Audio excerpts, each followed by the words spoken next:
Hello students, welcome to VV Lakshmi classes. మనం inter first year మ్యాథమెటిక్స్లో chapter 9 అయినటువంటి straight lines అనే టాపిక్ నేర్చుకుంటున్నాం కదా. ఈరోజు ఎక్సైజ్ 9Cలో రోమన్ నెంబర్ 1లో 8, 9, 10, 11 ప్రాబ్లమ్స్ ఏ విధంగా సాల్వ్ చేయాలో నేర్చుకుందాం. ఓకేనా? Let's start the class. 8th problem చూడండి అమ్మా. ఏమంటున్నారు? Find the angles between the lines √3 into x plus y is equal to 1, x plus √3 into y is equal to 1. So angle అనేది ఫైండ్ చేయమంటున్నారమ్మా. ఇఫ్ సపోజ్ టీటా అనేది angle between two lines అయితే కనుక మనకి tan theta అనేది ఏం తెలుసమ్మా? tan theta equal to modulus of m1 minus m2 by 1 plus m1 into m2 అని తెలుసు. ఇక్కడ m1 m2 అనేవి ఏంటి? m1 m2 అనేవి ఆ టూ లైన్స్ యొక్క స్లోప్స్ అని తెలుసు. ఓకేనా? సో ఇప్పుడు నేను ఏం చేస్తానంటే మనకి ఏవైతే టూ లైన్ ఈక్వేషన్స్ ఇచ్చారో వాటి యొక్క స్లోప్స్ అనేవి ఫైండ్ చేసి వాటిని యూజ్ చేసుకొని యాంగిల్ అనేది ఫైండ్ చేస్తాను. ఓకేనా? సో చూడండి ఏ విధంగా చేస్తానో సొల్యూషన్. ఫస్ట్ ఇచ్చిన లైన్ ఈక్వేషన్స్ రాయండి. గివెన్ లైన్స్ ఆర్ ఏంటా line equations? √3 into x plus y is equal to 1 and ఇంకోటి ఏంటి ఇచ్చారమ్మా? x plus √3 into y is equal to 1 అని ఇచ్చారు. సింప్లిఫై చేయండి అమ్మా. √3 into x plus y equal to 1 కదా. ఈ √3xని రైట్ హ్యాండ్ సైడ్ పంపించండి. ఏమవుతుంది? y is equal to minus √3 into x plus 1. అదేవిధంగా ఇక్కడ x plus √3 into y equal to 1 కదా. ఎక్స్ని రైట్ హ్యాండ్ సైడ్ పంపిస్తే ఏమవుతుంది? √3 into y is equal to minus x plus 1. ఇప్పుడు √3తో డివైడ్ చేయండి. ఏమవుతుంది? Y is equal to -1/√3 into x plus 1/√3 అవుతుంది. ఓకేనా?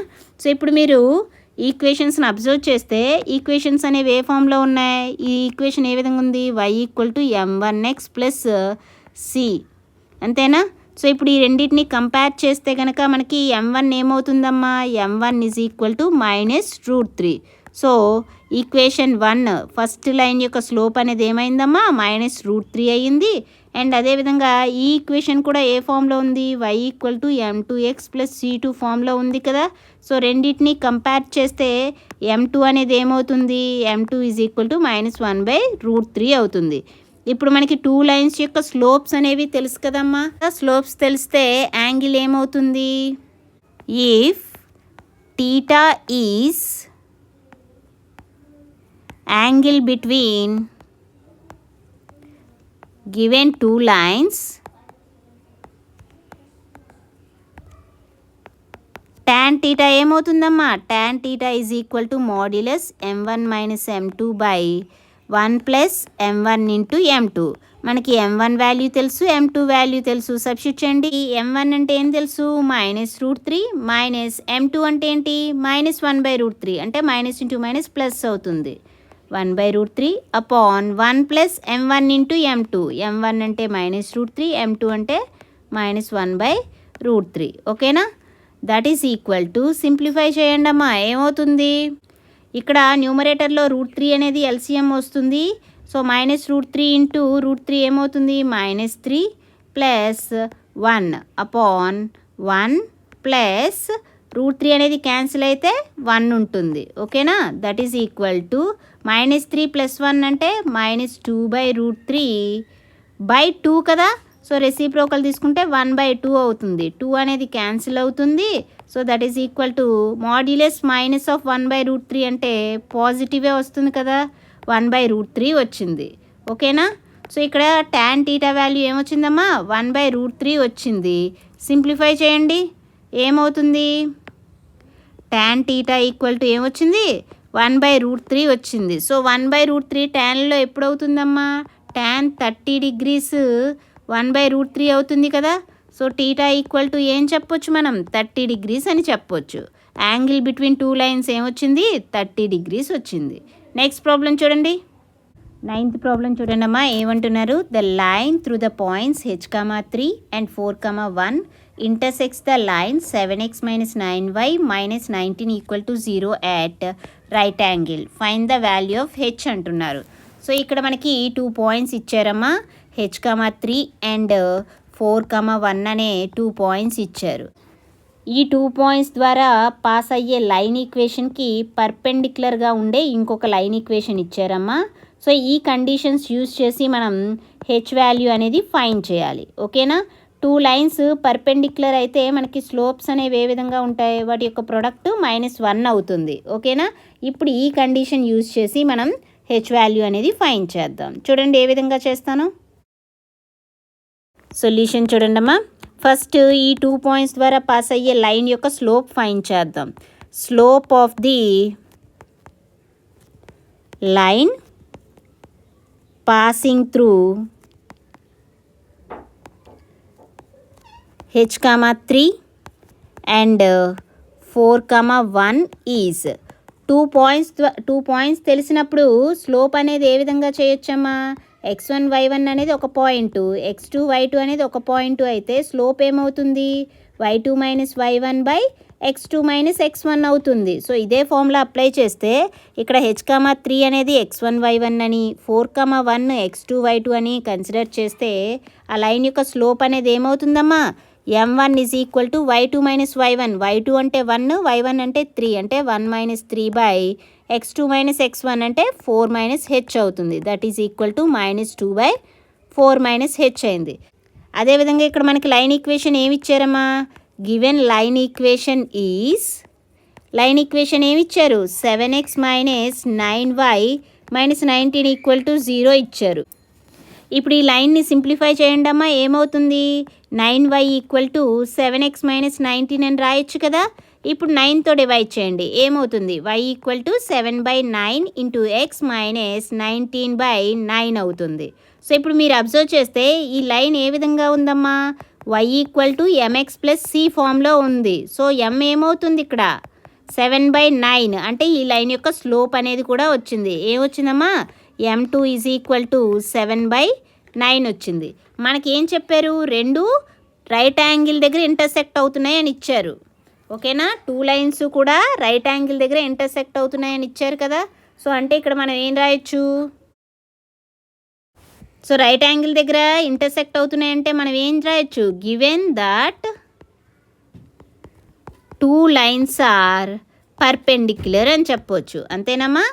రైట్ యాంగిల్ దగ్గర ఇంటర్సెక్ట్ అవుతున్నాయంటే మనం ఏం చెప్పొచ్చు, 2 లైన్స్ కూడా పర్పెండిక్యులర్గా ఉన్నాయని చెప్పొచ్చు. సో పర్పెండిక్యులర్గా ఉంటే కండిషన్ ఏమవుతుందమ్మా, m1 × m2 = -1 అవుతుంది.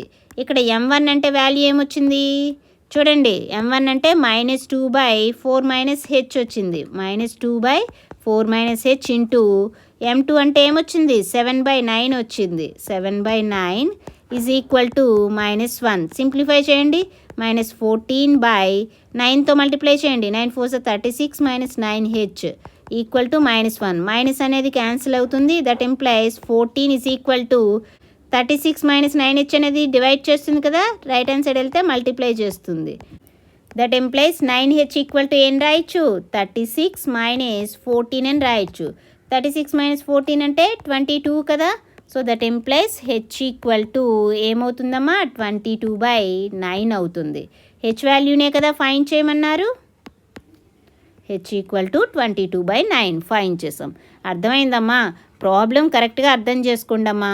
2 పాయింట్స్ ఇచ్చారమ్మా. ఆ 2 పాయింట్స్ ద్వారా పాస్ అయ్యే లైన్ యొక్క స్లోప్ అనేది ఫైండ్ చేసాం, m1. అదేవిధంగా ఇంకొక లైన్ ఏమి ఇచ్చారు, 7x - 9y - 19 = 0 ఇచ్చారు. ఆ లైన్ యొక్క స్లోప్ కూడా ఫైండ్ చేసాం, m2. అయితే మనకి 2 లైన్స్ ఏ విధంగా ఉన్నాయి, 2 లైన్స్ కూడా రైట్ యాంగిల్ దగ్గర ఇంటర్సెక్ట్ అవుతున్నాయని ఇచ్చారు. రైట్ యాంగిల్ దగ్గర ఇంటర్సెక్ట్ అవుతున్నాయంటే అవేంటి, పర్పెండిక్యులర్ లైన్స్ అని. సో పర్పెండిక్యులర్ అన్నారు కాబట్టి m1 × m2 = -1 అనే కండిషన్ యూస్ చేసి హెచ్ వాల్యూ అనేది ఫైండ్ చేసాం. ఓకేనా? క్లియర్గా ఉంది కదమ్మా. నెక్స్ట్ ప్రాబ్లం చూడండి. 10th ప్రాబ్లం చూడండి అమ్మా. ఏమంటున్నారు, find the ratio in which straight line 3x + 4y = 6 divides the line segment joining the points 2, -1 and 1, 1. So ఇక్కడ ఏమంటున్నారంటే అమ్మా, 2 పాయింట్స్ అనేవి ఇచ్చారమ్మా. ఏంటా 2 పాయింట్స్, 2, -1 అనే ఒక పాయింట్ అండ్ 1, 1 అనే పాయింట్ ఇచ్చారు. ఈ 2 పాయింట్స్ని జాయిన్ చేస్తే వచ్చే లైన్ సెగ్మెంట్ని ఒక లైన్ డివైడ్ చేస్తుందమ్మా. ఓకేనా? ఈ లైన్ ఏమని ఇచ్చారమ్మా, 3x plus 4y is equal to 6 అని ఇచ్చారు. అయితే ఇక్కడ ఏమంటున్నారు, ఏ రేషియోలో డివైడ్ చేస్తుంది. ఇప్పుడు ఈ line 3x plus 4y is equal to 6 అనే లైన్, ఈ లైన్ సెగ్మెంట్ని ఏ రేషియోలో డివైడ్ చేస్తుంది, 2 పార్ట్స్గా చేస్తుంది కదా. సో ఏ రేషియోలో డివైడ్ చేస్తుందో రేషియో ఫైండ్ చేయండి అంటున్నారు. అయితే నేను ఇక్కడ ఏం చేస్తానంటే, ఈ రెండు కూడా ఈ లైన్ సెగ్మెంటు అండ్ ఈ లైన్ ఇంటర్సెక్ట్ అయిన పాయింట్ ఉంది కదా, ఆ పాయింట్ ఫైండ్ చేస్తాను ముందు. ఓకే, సపోజ్ P అనుకున్నాను అనుకోండి, ఆ పాయింట్ యొక్క కోఆర్డినేట్స్ ఫైండ్ చేస్తాను. మనకి తెలుసు కదమ్మా, ఏవైనా 2 పాయింట్స్ని జాయిన్ చేసే లైన్ సెగ్మెంట్ని m/n రేషియోలో డివైడ్ చేసే పాయింట్ యొక్క కోఆర్డినేట్స్ ఏ విధంగా ఫైండ్ చేస్తాం, సెక్షన్ ఫార్ములా యూజ్ చేసి ఫైండ్ చేస్తామా. సో ఫస్ట్ నేను ఈ సెక్షన్ ఫార్ములా యూజ్ చేసి ఈ P అనే పాయింట్ అనేది ఫైండ్ చేస్తాను. సో చూడండి, సొల్యూషన్ చూస్తే మీకు ఇంకా క్లియర్గా ఉంటుంది. సొల్యూషన్ చూడండి అమ్మా. ఫస్ట్ మనకేం తెలుసమ్మా, if A point P of x, y divides the line joining A x1 y1 and B x2 y2 in the ratio m/n, then P అనే పాయింట్ ఏమవుతుందమ్మా, P is equal to coordinates ఏమవుతాయి, formula ఏం తెలుసు, mx2 plus nx1 by m plus n comma my2 plus ny1 by m plus n అని తెలుసు కదా. So అయితే ఇక్కడ మనకి 2 పాయింట్స్ ఏం తెలుసమ్మా, హియర్ 2 పాయింట్స్ ఏంటి, 2, -1 అనేది A అని అండ్ 1, 1 అనేది B అని తీసుకున్నాను. అంటే ఇక్కడ x1 y1 అనేది 2, -1 అవుతుంది, x2 y2 అనేది 1, 1 అవుతుంది. ఓకేనా, ఫార్ములాలో సబ్స్టిట్యూట్ చేస్తే P అనే పాయింట్ ఏమొస్తుందో చూడండి అమ్మా, P is equal to mx2, x2 అంటే ఇక్కడ 1 అంటే m into 1 plus nx1, n into x1 అంటే ఏంటి 2 అంటే n into 2 by m plus n comma m into y2 అంటే 1 ప్లస్ n ఇంటూ y1 అంటే -1 బై m ప్లస్ n. ఓకేనా, so simplify చేస్తే P అనే పాయింట్ ఏమవుతుంది, m into 1 m plus n into 2 2n by m plus n comma m into 1 m plus n into -1 అంటే ఏమవుతుంది -n by m plus n. ఓకేనా, so ఇప్పుడు P అనే point వచ్చింది. అయితే మీరు అబ్జర్వ్ చేస్తే ఈ P అనే పాయింట్ ద్వారా మనకి ఇచ్చిన లైన్ ఈక్వేషన్ కూడా పాస్ అవుతుంది కదా. ఓకేనా, సో అంటే మనం ఏం చేయొచ్చు, ఇప్పుడు ఈ పాయింట్ని ఆ లైన్ ఈక్వేషన్లో సబ్స్టిట్యూట్ చేయొచ్చు. ఓకేనా, సో ఇక్కడ మనకి ఏం తెలుసమ్మా, since the point P x, y lies on the line, ఆ లైన్ మీద ఉంటుందని తెలుసు కదమ్మా, lies on the line 3x plus 4y is equal to 6. So line మీద ఉంటుంది కాబట్టి సబ్స్టిట్యూట్ చేయండి x ప్లేస్లో y ప్లేస్లో వాల్యూస్. సో ఏమవుతుంది, 3 ఇంటూ x అంటే m plus 2n by m plus n plus 4 into y అంటే m minus n by m plus n is equal to 6. Simplify చేయండి, ఏమవుతుంది, దట్ ఇంప్లైస్ 3తో మల్టిప్లై చేయండి, 3m plus 6n by m plus n plus 4తో multiply చేస్తే 4m minus 4n by m plus n is equal to 6. So ఇక్కడ మనకి LCM m plus n వస్తుంది కదా, సింప్లిఫై చేయండి. LCM అనేది ఏమొస్తుందమ్మా, m ప్లస్ n వస్తుంది. న్యూమరేటర్లో ఏముంది, 3m plus 6n plus 4m minus 4n is equal to 6 అవుతుంది. That employees 3m plus 4m ఏమవుతుంది, 7m, 6n minus 4n plus 2n by m plus n అనేది ఇక్కడ డివైడ్ చేస్తుంది కదా, రైట్ హ్యాండ్ సైడ్ వెళ్తే మల్టిప్లై చేస్తుంది. 6 into m plus n, that implies 7m plus 2n is equal to 6m plus 6n అవుతుంది. So 6m ఇటువైపు left hand side తీసుకురండి. 7m minus 6m is equal to 2n అనేది right hand side పట్టుకెళ్తే ఏమవుతుంది, 6n minus 2n. That implies 7m minus 6m అంటే m is equal to 6n minus 2n అంటే 4n. So that employ n అనేది ఇక్కడ multiply చేస్తుంది కదా, left hand side వస్తే divide చేస్తుంది. So m by n is equal to 4 అయ్యింది, అంటే 4/1 అని రాయొచ్చా. That implies m is to n is equal to 4:1. రేషియోనే కదమ్మా ఫైన్ చేయమన్నారు. అర్థమైందా ఏ విధంగా చేసామో? నెక్స్ట్ ప్రాబ్లం చూడండి. 11th ప్రాబ్లం చూడండి అమ్మా, ఏమంటున్నారు, find the point of intersection of the lines 7x plus y plus 3 equal to 0, x plus y equal to 0. So ఇక్కడ 2 లైన్స్ అనేవి ఇచ్చారమ్మా. ఈ 2 లైన్స్ అనేవి కూడా ఇంటర్సెక్ట్ అవుతున్నాయి. ఆ ఇంటర్సెక్ట్ అవుతున్న పాయింట్ అనేది ఫైండ్ చేయమంటున్నారు.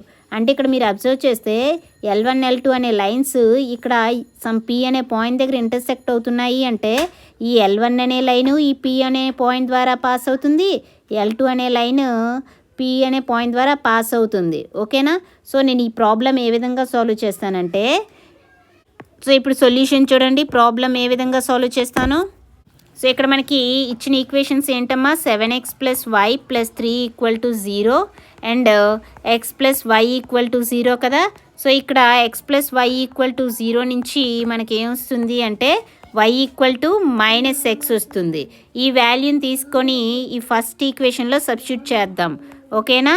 సో ఏమవుతుంది, ఫ్రమ్ 1 7x ప్లస్ y అంటే minus x plus 3 equal to 0 ఏమవుతుంది, 7x minus x plus 3 equal to 0. 7x minus X అంటే ఏంటి, 6x plus 3 equal to 0. That is x equal to minus 3/6 అంటే 3 1s 3 2s minus 1/2 అయ్యింది. And y అంటే మనకేం తెలుసు, minus X అని తెలుసు కదా. So that is equal to minus of x అంటే మైనస్ 1/2, మైనస్ ఆఫ్ మైనస్ 1/2 అంటే 1/2 అయ్యింది. దేర్ ఫోర్ ఇంటర్సెక్షన్ పాయింట్ ఏమొచ్చిందమ్మా, ఇంటర్సెక్షన్ పాయింట్ ఏమొచ్చింది, ఎక్స్ అంటే మైనస్ 1/2 అండ్ వై అంటే 1/2. So this is the required answer. అర్థమైందమ్మా ఏ విధంగా చేశాను? సో ఈ క్లాస్లో మనం ఏం నేర్చుకున్నామమ్మా, ఎక్సర్సైజ్ 9Cలో రోమన్ నెంబర్ 1లో 8, 9, 10, 11 ప్రాబ్లమ్స్ ఏ విధంగా సాల్వ్ చేయాలో నేర్చుకున్నాం కదా. రిమైనింగ్ ప్రాబ్లమ్స్ నెక్స్ట్ క్లాస్లో నేర్చుకుందాం. ఈ క్లాస్ మీకు నచ్చినట్లయితే like, share, subscribe. Thank you for watching. Keep learning.